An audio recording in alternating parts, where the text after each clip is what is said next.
Live from Fargo and serving you on TV, online, and on the go. This is Valley News Live at 10. I didn't have any notion this was coming, so yeah, it kind of came out of left field for me. There's been a change at the top for the Fargo School Board. Tonight, members removing Jim Johnson as president of the board. A motion was made tonight by board member Jennifer Benson to remove Johnson from his role as president due to a violation. A district spokesperson says written and verbal exchanges between Johnson and board members and the public resulted in what the board felt was a violation. I think board members had whatever information they felt they needed. And, so there was nobody else asking questions. And when that happened, deliberations have ended and it's time to take a vote. Johnson was first elected to the Fargo School Board in 2001. His current term continues through 2020. Rebecca Knutson, the board's vice president, will take Johnson's role as president for the rest of the 2017-2018 school year. More young adults are deciding between a fun night and fewer calories over functioning organs. Their choice involves what's called drunkorexia. Valley News Team's Veronica Marshall spoke to local college students that are fighting the rising trend of students choosing alcohol over food. They have this idea of how they want to look and how they think their peers want them to look. It can start with a wish to fit in, but in the end, drunkorexia, the end outcome is organ failure. Drunkorexia is when people, typically young adults, don't eat, throw up, or work out excessively so they can avoid calories and get drunker faster. Sometimes when you go out downtown, you can just eavesdrop really on people and hear them say, I only had a sandwich today because I knew I was coming, here tonight, and I wanted to save up for it. And it's becoming more common. One of the major obstacles in confronting it is that many don't see it as a problem. We only see weight gain as a problem. It just almost seemed like it was very, very normal to the people that I brought it up to. Everyone has ideas about what other people are doing, what other people consider is okay or acceptable. They start to display those behaviors, but they never actually fact-check that. In this case, fact-checking is important because drunkorexia isn't only dangerous, it also doesn't work when it comes to keeping your figure. That person may or may not look emaciated because even though they are withholding food calories, they are still ingesting calories from alcohol. And students hoping for a certain look are out of luck. Their skin won't look good, their hair won't look healthy, you're going to be very tired, probably not very functional. In Fargo, Veronica Marshall, Valley News Live. You can find more information about drunkorexia. Visit our website, valleynewslive.com. We enjoyed warmer temps today, but some of the melting snow could lead to some slippery roads as you head out for work or school tomorrow morning. Let's check in with Hutch to find out how cool it's going to get tonight. Hutch? Well, we're on our way down once again into the teens for many areas, and this morning we had some areas of patchy, dense fog, and once again, that remains a possibility. The radar still shows a couple of hiccups down by the South Dakota border, light flurries, and just a few clouds. But other than that, it's mostly clear. And as far as visibilities go, we're going to see a little reduction in Gwinner and Grand Forks, under 10 miles for visibility there. But our forecast shows temperatures slipping into the teens to single digits tonight, with isolated to widespread areas of patchy fog across the valley as we head into the morning. We'll have hour-by-hour details on your forecast for the rest of the work week, and we're eyeing a significant weather producer for the weekend ahead. Details in a few moments. All right, anxious to hear that. Thanks. A new study finds genetics may be linked to risk factors in becoming addicted to opioids.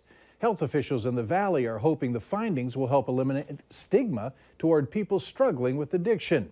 Tomorrow, as part of the Grand Forks fight against the opioid epidemic, a Fargo peer recovery group is speaking to business employers. They say most recovering addicts are working people, and employers have a role in helping their recovery. 70% of those that are struggling with addiction are working people. And so we want to be able to get into the workplace and create a healthy, create some culture change within that workplace. And in turn, a healthy worker, healthy community. Part of the $180,000 for Grand Forks was allocated to curb the opioid epidemic. A full list of their projects is linked to our website. Just click on this story. The Department of Justice has announced that it'll be cracking down on drug manufacturers and distributors. The department plans to file a statement of interest in a lawsuit against manufacturers. Attorney General Jeff Sessions stated that the federal government will argue for reimbursement of costs in order to combat the opioid crisis. Attorney General Sessions also stated a new task force is being created called PILL, the Prescription Interdiction and Litigation Unit. A special gift for a family in Fargo. Local nonprofit Down Home helped the DeShano family transition from homelessness to permanent housing. After a troubled past and falling on hard times, the family was selected to receive brand new furniture for their home. I'm very happy. I'm very grateful. I'm extremely happy that there are organizations like Down Home that do this for families like us. Down Home's mission is to break the cycle of homelessness and empower families in the area. If you'd like to donate, we have a link attached to this story on our website. Go to valleynewslive.com. An 18-year-old from Fargo had quite a roller coaster ride this past year. Victoria Hogarth found out that her life as a four-sport athlete would never be the same. Despite the challenge, a trip she took has transformed her mentality. Valley News Team's Christine Stanwood shares her story. Good. Zip lining. Swimming with sharks. Hiking Mayan ruins. And sleeping in huts above turquoise waters, all on the tropical island of Belize. Sounds like something out of an adventure movie, right? Well, sure, it's all captured on film, but it was reality for Victoria Hogarth and her family. This is after Victoria learned her shortness of breath was actually a heart condition. I was initially just mad because I didn't understand why. It's called ARVC, arrhythmogenic right ventricular cardiomyopathy. When my heart beats, rather than it just being a normal beat, it turns into scar tissue, basically just building up a lot of scar tissue around my heart. Meaning Victoria's heart is too big. She now lives with a pacemaker. Last September I was diagnosed, so then that's when I got taken out of sports, had surgery. That's when everything kind of changed. Knowing that her life would change, her family submitted Victoria's name to the Make-A-Wish Foundation. We should try and see if she's a candidate. She sent in, and they accepted it, and kind of went from there. For a brief period of time, the Hogarth family could forget about doctor's visits and medical bills. Good experience to get all five of us together and kind of put things behind. Given her the opportunity to do physical things that we hadn't thought she could do before. And get a chance to laugh and still worry about their teenage daughter. We would be gone for hours, and it was that would scare them. The time Victoria spent in Belize was focused on creating a new chapter in her life without thinking about her limitations. I don't really focus on my health anymore. It's still there, obviously, but it's not what I focus on every day. It showed me that there's more to life than just my condition. In Fargo, Christine Stanwood, Valley News Live. Victoria tells us she's been accepted to college in Denver. She isn't quite sure what she wants to study. She just knows that she wants to help others.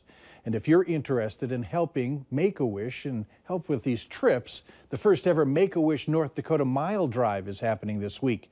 You can donate any unused flight miles to Make-A-Wish. To find out how, head to our website at valleynewslive.com.